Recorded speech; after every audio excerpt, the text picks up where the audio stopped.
Assalamualaikum warahmatullahi wabarakatuh. Selamat datang kembali di channel Stories Acib ya. Kali ini saya akan coba komparasikan Astrock Tour 8500 dengan turbocharging Z Combat. Oke, kita mulai dari Yonex dulu. Yonex Astrock Tour 8500. Nah, ini adalah made in Japan yang saya beli tahun 2021. Dan ini sangat enak ketika dipakai main all around. Ya. Ini waktu itu saya beli harganya sekitar 1 jutaan. Nah, ini ada end capnya juga, made in Japan ya. Mohon maaf ya, review saya cuma ala kadarnya karena saya hanya berdasarkan pengalaman saya bermain dan yang saya miliki itu. Nah, di Astrock Tour 8500 ini ada teknologi nanoscience. Nanoscience ini diklaim adalah lapisan-lapisan karbon paling bagus ya. Ini adalah salah satu raket high-end-nya Yonex. Dan di sini cuma hanya 28 lbs. Oke, itu dari segi sub, dan juga material. Kalau di sini itu ya lining jelas menyematkan adanya namanya TB Nano ya. Di sini ada tulisan TB Nano. Nah, oke, sebentar kita atur pencahayaan. Di sini ada namanya TB Nano. Oke. Di sini saya lebih untuk teknologi itu lebih apresiasi kepada lining. Dan lining turbocharging Z Combat ini dibanderol harganya sekitar paket lengkapnya itu 800 ribuan ya. Kalau misalkan teman-teman berminat ya, ini harga kosongannya sekitar 660-an, cuman untuk paket lengkapnya itu sekitar sampai 800 ribuan itu. Jadi ini salah satu dua raket yang saya punya saat ini. Ini adalah karakternya head heavy semua, cuman yang saya rasain itu ketika saya main double itu saya lebih pro kepada Astrock Tour 8500 ini. Itu untuk main smash dan juga main speed itu sangat enak menurut saya dibanding dengan lining turbocharging ini gitu. Tapi yang saya suka dari lining turbocharging ini, ketika kita smash itu tidak terlalu memerlukan power yang banyak, karena karakter dari turbocharging Z Combat ini dia head heavy-nya sangat-sangat terasa. Dan di sini ini seperti lebih imbang kalau menurut saya. Ini kalau dipakai smash itu dia keluar powernya bagus, cuman lebih ekstra lagi. Tapi enaknya ini ketika main cepat juga dapat. Kalau turbocharging Z Combat ini kalau dipakai main cepat itu swingnya sangat berat menurut saya. Dan saya karena punya tangan kecil itu ketika pakai raket turbocharging ini kerasa banget cepet lelah gitu. Kalau udah 2 kali 3 kali main itu kerasa sekali ya, sangat terasa, jadi gemeter tangan saya ya. Jadi akhirnya saya memilihkan emang ini buat pendamping saja ketika saya ingin mencoba gitu. Dan saya lebih sering pakai Astrock sih kalau misalkan untuk bermain ganda. Tapi ini buat single kayaknya enak juga nih. Dia buat lob bagus.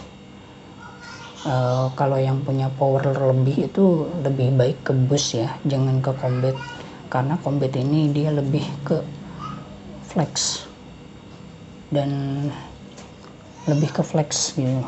Jadi kalau misalkan powernya besar itu kontrolnya sangat susah sekali kalau misalkan buat main lob, kalau menurut saya. Ditambah ini pakai senarnya empuk banget nih, leaning nomor 1 yang biasa. Nah kalau ini awalnya waktu itu saya beli paketan, kalau Astruktur 8500 itu batangannya sama senarnya yang X-Ball JP, dan itu sangat nggak enak banget. Terus saya ganti pakai Nano G98 buat kontrol lob dan smash, itu sangat enak sekali. Nah di sini saya pakaikan 4 simpul, ini 1 2, saya pakai kayak 4 simpul, 3 sini kan bisa terlihat ya sama teman-teman. Nah sama sini 4 simpul nih. Ini sangat enak sekali. Saya pakai tarikan 27 lbs. Kalau yang ini saya pakai 28 lbs.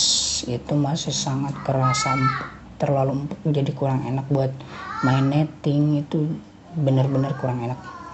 Tapi kalau untuk buat main power smash itu sangat kerasa banget head heavy-nya, berat banget di kepala. Kalau ini ya imbang lah gitu, buat swing enak, buat smash juga enak. Oke, sekarang kita bandingkan gimana sih subnya. Ini dia subnya. Teknologinya udah dibahas ya sebelumnya, lebih lengkap leaning daripada Astruktur 8500 buat teman-teman. Ini harga 1 jutaan dan ini sekitar 800.000 udah pakai pelengkap nih yang turbo charging. Jadi silahkan yang mau membeli bisa dipertimbangkan mana yang untuk kebutuhan teman-teman gitu. Nah ini subnya sepertinya tidak jauh beda, hanya saja di sini di gripnya itu emang leaning itu Yonex itu lebih panjang dari end capnya, itu sekitar 10 mm ya, ada tulisannya di sini, maaf. Oke. Nah ini dia head heavy balance 10 mm lebih panjang. Oke. Nah ketika saya bermain itu feelnya benar-benar beda banget. Jadi ketika bermain itu harus yang biasa pakai Yonex tadinya, terus ke turbo charging itu adaptasinya harus lebih lagi, dan harus menambah lagi power di tangan, kekuatan tangan ya, kalau mau pakai leaning turbo charging. Nah oke, kembali ke subnya. Ini dia, di sini Yonex hanya menyematkan teknologi nanoscience,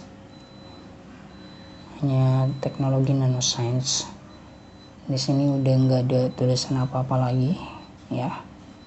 Dan kalau misalkan leaning itu di stubnya, ini dia stabilizer elastic shaft, itu udah jadi andalan banget buat leaning. Udah harga di bawah 1 jutaan itu udah lengkap banget, dan sama ini dia stabilizer torsion angle. Di sini menambah kestabilan, dan Aeritech beam sistemnya ya, meredam getaran banget ini. Emang nggak kerasa getar, beda sama ini waktu saya pakai itu. Di sini saya jadi harus lebihin buat supaya tidak getar. Kalau misalnya pasang grip itu harus di sini ya. Jadi kalau pas waktu itu saya coba di sini kerasa getar, dan di sini juga ketika waktu pakai senar X-Ball itu yang JP kerasa juga getarnya, jadi nggak enak banget buat smash, kayak nggak ada powernya gitu. Tapi setelah saya pakai Nano G98 itu baru banget keluar banget powernya, ini enak banget. Oke, kembali lagi. Ini dia framenya itu kalau misalkan seperti ini ya, maaf kurang fokus, mohon maaf. Bisa dilihat Kalau untuk lebar sepertinya hampir sama, cuman ya kalau untuk lebar hampir sama, cuman punya Yonex ini grommetnya ada 76, dan yang sudah saya hitung itu yang lining cuma ada 72 grommet. Nah ini dia framenya. Kalau misalkan disejajarkan, ternyata yang lining turbocharging itu lebih panjang ya. Nah bisa dilihat di sini. Oke, sebentar. Di sini jadi terlihat seperti yang Astrock itu, yang Yonex dia jadi lebih lebar ya. Kalau misalkan ditidurkan seperti ini, dia jadi lebih lebar. Di sini bisa kelihatan dong end capnya itu, end capnya. Nah dia lebih panjang ya yang punya Yonex. Yang saya apresiasi dari lining itu, di sini raket di bawah 1 jutaan dia udah menyematkan teknologi begitu banyak ketimbang Astrock Tour Yonex 8.500 yang harganya 1 jutaan. Di sini buat kualitas cat bagus, hanya saja waktu kebentur sekali yang Yonex ada pen chipnya dikit, dan ini pernah kebentur juga, cuman enggak ada yang rusak ya, enggak pen chip gitu, catnya nggak mudah terkelupas gitu. Jadi ya begitulah menurut saya. Kalau misalkan mau main all around, ini rekomendasi sekali, bisa smash bagus, maksudnya bisa smash kuat, powernya kuat. Hanya saja di sini tarikannya 28 lbs ya, bisa dilihat dong nih sama teman-teman. Oke, hanya 28 lbs saja. Kalau misalkan turbocharging itu tensionnya bisa ditarik sampai 30 lbs teman-teman ya. Kilas tentang dua raket ini ya, yang suka saya pakai gitu. Mudah-mudahan nanti review kedepannya bisa lebih lanjut lagi. Jangan lupa like, comment, dan subscribe jika bermanfaat dan informasi raket. Terima kasih.